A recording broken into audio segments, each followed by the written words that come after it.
ಕೇವಲ ಅರ್ಧ ಗಂಟೆ ಸುರಿದಂತಹ ಮಳೆಗೆ ನಗರದ ಹಲವೆಡೆ ರಸ್ತೆಗಳು ಕೆರೆಯಂತಾಗಿವೆ. ಹಲವೆಡೆ ಅಂಡರ್ ಪಾಸ್ನಲ್ಲಿ ನೀರು ನಿಂತಿದ್ದು ವಾಹನ ಸವಾರರು ಪರದಾಡುವಂತಾಗಿದೆ. ರಸ್ತೆಯಲ್ಲಿ ಹರಿಯುತ್ತಿದ್ದಂತಹ ನೀರಿಗೆ ಸಿಲುಕಿದಂತಹ ವಾಹನ ಸವಾರನ ರಕ್ಷಣೆಯನ್ನ ನ್ಯೂಸ್ 18 ಮಾಡಿದೆ.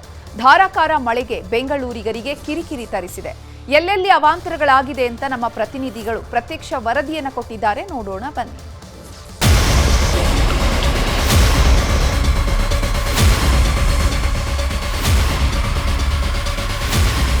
ಹದಿನೈದು ನಿಮಿಷ ಅಷ್ಟೇ ಬೆಂಗಳೂರಲ್ಲಿ ಸುರಿದಂತ 15 ನಿಮಿಷದ ಮಹಾಮಳೆಗೆ ಪರಿಸ್ಥಿತಿ ಆಗಿರೋದು.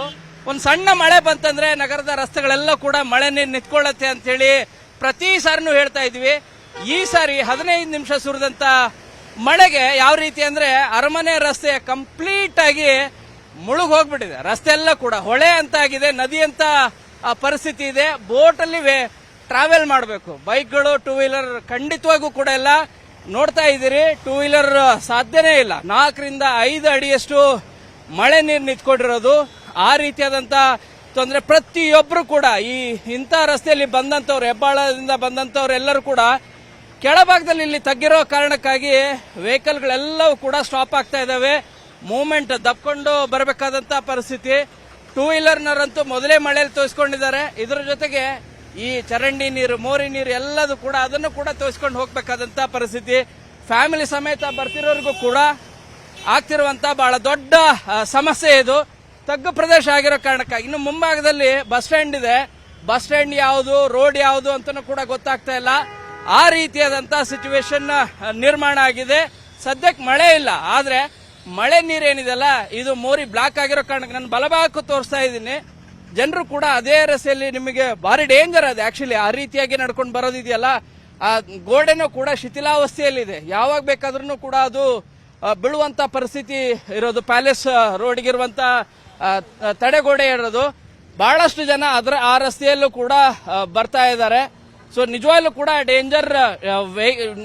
ನೀರೇನಿದೆ ಹೊರಗಡೆ ಹೋಗ್ಲಿಕ್ಕೆ ಆಗ್ತಾ ಇಲ್ಲ, ಬ್ಲಾಕ್ ಆಗ್ಬಿಟ್ಟಿದೆ. ಬ್ಲಾಕ್ ಆಗಿರೋ ಕಾರಣಕ್ಕಾಗಿ ಈ ಅವಾಂತರ ಸೃಷ್ಟಿಯಾಗಿದೆ. ಮೂಲಭೂತ ಸೌಲಭ್ಯ ಕೂಡ ಸಿಗದೇ ಇರುವಂತಹ ಪರಿಸ್ಥಿತಿ ನಿರ್ಮಾಣ ಆಗಿದೆ ಒಂದು ಸಣ್ಣ ಮಳೆಗೆ.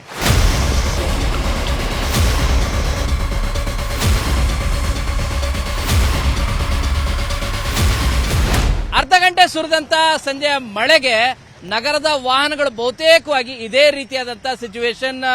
ಬ್ಯಾಟ್ರಿಗಳೆಲ್ಲವೂ ಕೂಡ ಡೌನ್ ಆಗಿದಾವೆ. ಒಳಗಡೆ ವೆಹಿಕಲ್ ಒಳಗಡೆ ನೀರು ನುಗ್ಗಿರೋದು. ಎಸ್ಪೆಷಲಿ ಟೂ ವೀಲರ್ನರಂತೂ ಅರಮನೆ ರಸ್ತೆ ಇರ್ಬೋದು, KR ಸರ್ಕಲ್ ಇರುವಂತಹ ರಸ್ತೆ ಇರ್ಬೋದು, ಮಲ್ಯ ರೋಡ್ ಇರ್ಬೋದು, ಹೀಗೆ ನಗರದ ಪ್ರಮುಖ ರಸ್ತೆಗಳು ಮತ್ತು ಅಂಡರ್ ಪಾಸ್ ಅಲ್ಲಿ ಯಾರು ವೆಹಿಕಲ್ ಗಳನ್ನ ತೆಗೆದುಕೊಂಡು ಹೋಗಿದ್ದಾರೆ 2 ಅಡಿ ಹೋಗ್ಬಿಡ್ಬೋದು ಅಂತ ಹೇಳಿ, ಮೂವ್ಮೆಂಟ್ ಆಗ್ಬಿಡ್ಬೋದು ಅಂತ ಹೇಳಿ ಆ ವೆಹಿಕಲ್ ಗಳೆಲ್ಲವೂ ಕೂಡ ಶೇಕಡ ನಿಮಗೆ ಒಂದು 200ಕ್ಕೂ ಹೆಚ್ಚು ವೆಹಿಕಲ್ಗಳು ಇದೇ ರೀತಿ ಸಿಚುವೇಶನ್ ಆಗಿರೋದು.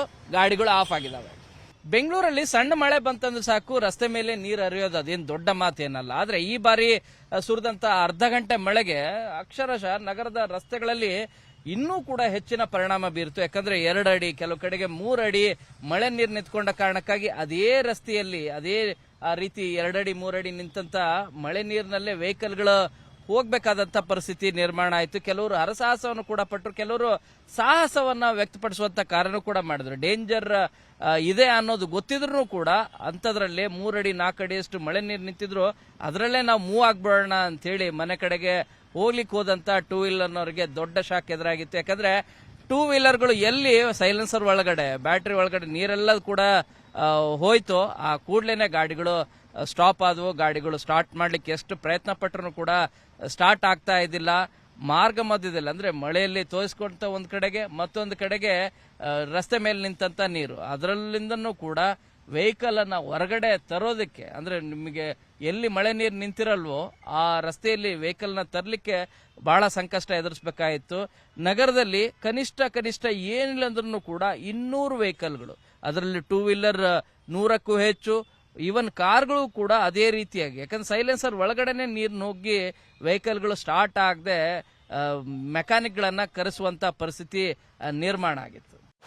ರಾಜಧಾನಿ ಬೆಂಗಳೂರಿನಲ್ಲಿ ಇಂದು ಸಂಜೆ ಅರ್ಧ ಗಂಟೆ ಸುರಿದಂತ ಮಹಾಮಳೆಗೆ ವಾಹನ ಸವಾರರು ನಿಜವಾಗ್ಲೂ ಕೂಡ ಸಂಕಷ್ಟವನ್ನ ಎದುರಿಸಬೇಕಾಯಿತು. ಅದರಲ್ಲೂ ನಗರದ ಬಹುತೇಕ ರಸ್ತೆಗಳು ಜಲಾವೃತವಾಗಿದ್ವು. ಅಂಡರ್ ಪಾಸ್ನ ಪರಿಸ್ಥಿತಿ ಅಂತೂ ಶೋಚನೀಯ. ನಗರದ ಪ್ರಮುಖ ರಸ್ತೆಗಳಲ್ಲಿ ಬೇಸಿಕ್ ಇನ್ಫ್ರಾಸ್ಟ್ರಕ್ಚರ್ ತುಂಬಾನೇ ಇಂಪಾರ್ಟೆಂಟ್. ಇರೋ ರಸ್ತೆಗಳೇನಿದಾವಲ್ಲ, ಈ ರಸ್ತೆಗಳ ಮೋರಿ ಎಲ್ಲ ಬ್ಲಾಕ್ ಆಗಿ, ಅಂಡರ್ ಪಾಸ್ನ ಮೋರಿನೂ ಕೂಡ ಬ್ಲಾಕ್ ಆಗಿ ವಾಹನ ಸವಾರರು ಕಚೇರಿಯಿಂದ ಮನೆಗೆ ತೆರಳಲಿಕ್ಕೆ ಪಟ್ಟಂತ ಕಷ್ಟ ಅಷ್ಟಿಷ್ಟಲ್ಲ.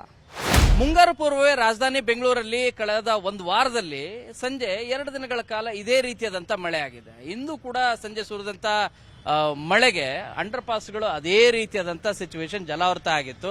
KR ಸರ್ಕಲ್ ಇರುವಂತ ಈ ಅಂಡರ್ ಪಾಸ್ ಸಿಚುವೇಶನ್ ಕೂಡ ಬೇರೆ ಏನಿಲ್ಲ, ಜಲಾವೃತ ಆಗಿರುವಂತ ದೃಶ್ಯ ಕಂಡು ಬರ್ತಾ ಇದೆ. ಇದರ ಮಧ್ಯನೂ ಕೂಡ ಸಂಚಾರಿ ಪೊಲೀಸರು ಎಲ್ಲಿ ಸಿಲ್ಕಾಕೊಂಡಿತ್ತಲ್ಲ ಮೋರಿಯನ್ನ ಕ್ಲೀನ್ ಮಾಡುವಂತ ಕೆಲಸವನ್ನ ಮಧ್ಯದಲ್ಲಿ ಮಾಡಿದ್ರು, ಬಟ್ ಅದು ಯಶಸ್ವಿ ಆಗಲಿಲ್ಲ. ಇದೇ ರೀತಿಯಾಗಿ ಶಿವಾನಂದ್ ಸರ್ಕಲ್ ಬಳಿ ಇರುವಂತ ಅಂಡರ್ ಪಾಸ್ನ ಪರಿಸ್ಥಿತಿನೂ ಕೂಡ ಅದೇ ರೀತಿ ಇತ್ತು. ಹೀಗೆ ನಗರದ ಬಹುತೇಕ ಅಂಡರ್ ಪಾಸ್ಗಳಲ್ಲೂ ಕೂಡ ಮಳೆ ಬಂತು, ಒಂದು ಸಣ್ಣ ಮಳೆ ಬಂತಂದ್ರೆ ನೀರು ನಿಂತ್ಕೊಳ್ಳುತ್ತೆ, ಸಂಚಾರ ನಿರ್ಬಂಧ ಆಗುತ್ತೆ, ವಾಹನಗಳು ಹೋಗಕ್ಕಾಗೋದಿಲ್ಲ. ಇದರಿಂದ ಸಂಜೆ ಟ್ರಾಫಿಕ್ ಇನ್ನೂ ಕೂಡ ಜಾಸ್ತಿ ಆಗತ್ತೆ. ಅದರಲ್ಲೂ ಕೂಡ 2 ವೀಲರ್ನವರು ಸಂಜೆ ಕಚೇರಿ ಕೆಲಸ ಮುಗಿಸ್ಕೊಂಡು ಮನೆಗೆ ಜೀವಂತವಾಗಿ ಹೋದ್ರೇನೆ ಅದು ದೊಡ್ಡ ಹರಸಾಹಸ. ಆ ರೀತಿಯಾದಂತ ಸಿಚುವೇಶನ್ ಸಿಲಿಕಾನ್ ಸಿಟಿ ಬೆಂಗಳೂರಲ್ಲಿದೆ.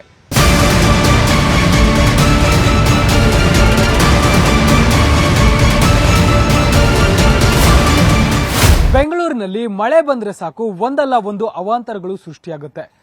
ತಗ್ಗು ಪ್ರದೇಶಗಳಿಗೆ ಮಳೆ ನೀರು ತುಂಬುತ್ತೆ. ರಸ್ತೆಗಳಲ್ಲಿ ಅಲ್ಲಲ್ಲಿ ಬೃಹತ್ ಮರಗಳು ದರಗಳಿಗೆ ಉರುಳುತ್ತೆ. ಇವತ್ತು ಮತ್ತೆ ನಿನ್ನೆ ಬಂದಿರುವಂತಹ ಮಳೆಗೆ ಸಾಕಷ್ಟು ಕಡೆ ಅವಾಂತರಗಳು ಸೃಷ್ಟಿಯಾಗಿದ್ದಾವೆ. ಹಾಗಾದ್ರೆ ಬೆಂಗಳೂರಿನಲ್ಲಿ ಎಲ್ಲೆಲ್ಲಿ ಏನು ಅವಾಂತರಗಳಾಗಿದೆ ಅನ್ನೋದ್ರ ಬಗ್ಗೆ ನಾನು ನಿಮ್ಗೆ ಎಕ್ಸ್ಪ್ಲೇನ್ ಮಾಡ್ತಾ ಹೋಗ್ತೀನಿ.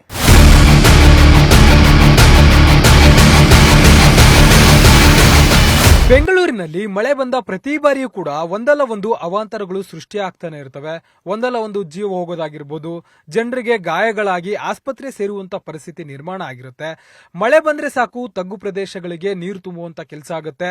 ರಸ್ತೆಗಳಲ್ಲಿ ಯಾವ ಟೈಮಲ್ಲಿ ಓಡಾಡುವಂತ ಸಂದರ್ಭದಲ್ಲಿ ಮಳೆ ಬಂದಾಗ ಎಲ್ಲಿ ಯಾವ ಮರ ಬೀಳುತ್ತೆ ಅನ್ನೋ ಭಯದಲ್ಲೇ ಜನ ಓಡಾಟ ಮಾಡುವಂತಹ ಪರಿಸ್ಥಿತಿ ಬೆಂಗಳೂರಿನಲ್ಲಿ ನಿರ್ಮಾಣ ಆಗಿದೆ. ಇವತ್ತು ಮತ್ತೆ ನಿನ್ನೆ ಬಂದಿರುವಂತಹ ಮಳೆಗೂ ಕೂಡ ಸಾಕಷ್ಟು ಕಡೆ ಅವಾಂತರಗಳು ಸೃಷ್ಟಿಯಾಗಿದ್ದಾವೆ. ಜಯನಗರದಲ್ಲಿ 2 ಕಡೆ ಮರಗಳು ಉರುಳಿದ್ದು ಜನ ಕೈಯಲ್ಲೇ ಜೀವವನ್ನ ಇಟ್ಕೊಂಡು ಓಡಾಟ ಮಾಡುವಂತಹ ಪರಿಸ್ಥಿತಿ ನಿರ್ಮಾಣ ಆಗಿದೆ. ಜಯನಗರದ 3ನೇ ಬ್ಲಾಕ್ನಲ್ಲಿ ನಿನ್ನೆ ಬಿದ್ದಿರುವಂತಹ ಮರವನ್ನ ಇನ್ನೂ ಕೂಡ GBA ಅಧಿಕಾರಿಗಳು ತೆರವು ಮಾಡಿಲ್ಲ. ಮತ್ತೆ ಇವತ್ತು ಬಂದಿರುವಂತಹ ಮಳೆಗೂ ಕೂಡ ಮತ್ತೊಂದು ಕಡೆ ಮರ ಬಿದ್ದಿದ್ದು ಅದನ್ನು ಕೂಡ ಇನ್ನೂ ಕೂಡ GBA ಅಧಿಕಾರಿಗಳು ತೆರವು ಮಾಡಿಲ್ಲ. ರಸ್ತೆಗೆ ಅಡ್ಡಲಾಗಿ ಕಂಪ್ಲೀಟ್ ಆಗಿ ಮರ ಬಿದ್ದಿದ್ದು ಮರದ ನಡುವೆಯೇ ಜನರು ಓಡಾಟ ಮಾಡುವಂತಹ ಕೆಲಸವನ್ನ ಮಾಡ್ತಿದ್ದಾರೆ. ನಿನ್ನೆಯಿಂದಲೂ ಕೂಡ ಸಾಕಷ್ಟು ಬಾರಿ GBA ಅರಣ್ಯ ಇಲಾಖೆಯ ಅಧಿಕಾರಿಗಳಿಗೆ ಕರೆ ಮಾಡಿ ಮಾಹಿತಿ ನೀಡಿದ್ರೂ ಕೂಡ ಸ್ಥಳೀಯರ ಕರೆಗಳಿಗೆ ನಿರ್ಲಕ್ಷ್ಯನ್ನ ತೋರುವಂತ ಕೆಲಸವನ್ನ ಅಧಿಕಾರಿಗಳು ಮಾಡ್ತಿದ್ದಾರೆ. 24 ಗಂಟೆ ಕಳೆದ್ರೂ ಕೂಡ ಇನ್ನು ಅಧಿಕಾರಿಗಳು ಘಟನಾ ಸ್ಥಳಕ್ಕೆ ಬರದೆ ನಿರ್ಲಕ್ಷ್ಯನ್ನ ತೋರ್ತಿದ್ದಾರೆ. ಯಾವ ಕ್ಷಣದಲ್ಲಾದ್ರೂ ಕೂಡ ಈ ಮರ ಮತ್ತೆ ಬಿದ್ದು ಓಡಾಡುವಂತಹ ಜನರಿಗೆ ಅಪಾಯ ಉಂಟಾಗುವಂತಹ ಸಾಧ್ಯತೆ ಇದೆ. ಆದ್ರೂ ಕೂಡ ಅಧಿಕಾರಿಗಳು ಮಾತ್ರ ನಿರ್ಲಕ್ಷ್ಯನ್ನ ತೋರ್ತಿದ್ದಾರೆ.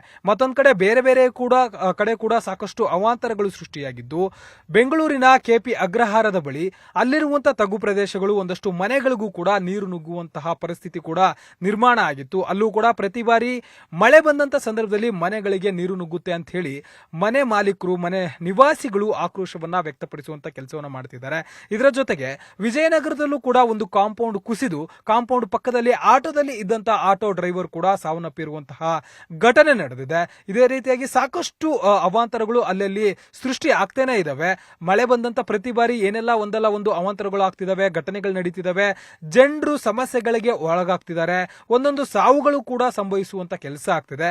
ಅಷ್ಟಾದ್ರೂ ಕೂಡ ಅಧಿಕಾರಿಗಳು ಮಾತ್ರ ಯಾವುದೇ ರೀತಿಯಾದಂತಹ ಎಚ್ಚರವನ್ನ ವಹಿಸ್ತಿಲ್ಲ ಅನ್ನೋದು ಕಾಣ್ತಿದೆ. ಯಾಕಂದ್ರೆ ರೀಸೆಂಟ್ ಆಗಿ ಕೆಲ ದಿನಗಳ ಮುಂಚೆ ಬೌರಿಂಗ್ ಆಸ್ಪತ್ರೆ ಬಳಿ ಗೋಡೆ ಕುಸಿದು ಸಾಕಷ್ಟು ಜನ ಸಾವನ್ನಪ್ಪಿದ್ರು. ಅದಾದ್ರೂ ಕೂಡ GBA ಅಧಿಕಾರಿಗಳು ಮಾತ್ರ ಎಲ್ಲೆಲ್ಲಿ ಏನೆಲ್ಲ ಬೀಳುವಂತ ಪರಿಸ್ಥಿತಿಗಳಿದೆ ಅದನ್ನ ನೋಡುವಂತ ಕೆಲಸವನ್ನ ಮಾಡ್ತಿಲ್ಲ, ಪರಿಶೀಲನೆ ಮಾಡುವಂತ ಕೆಲಸವನ್ನ ಮಾಡ್ತಿಲ್ಲ.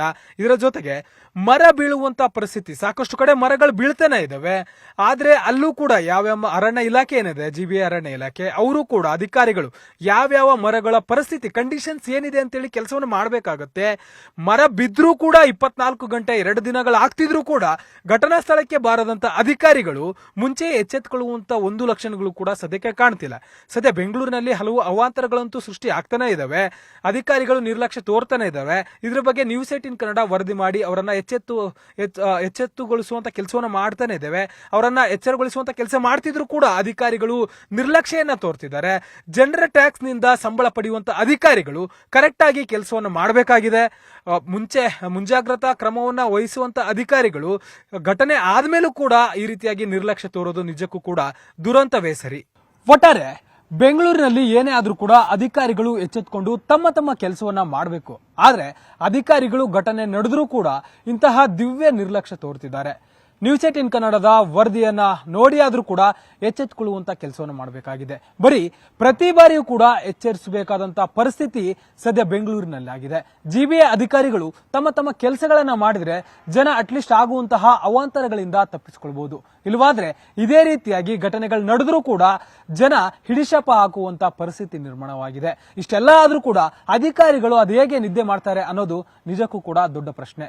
ಕ್ಯಾಮರಾ ಪರ್ಸನ್ ವಿಶ್ವನಾಥ್ ಹಾವೇರಿ ಜೊತೆ ಮಾದೇಶ್, ನ್ಯೂಸ್ 18 ಕನ್ನಡ, ಬೆಂಗಳೂರು.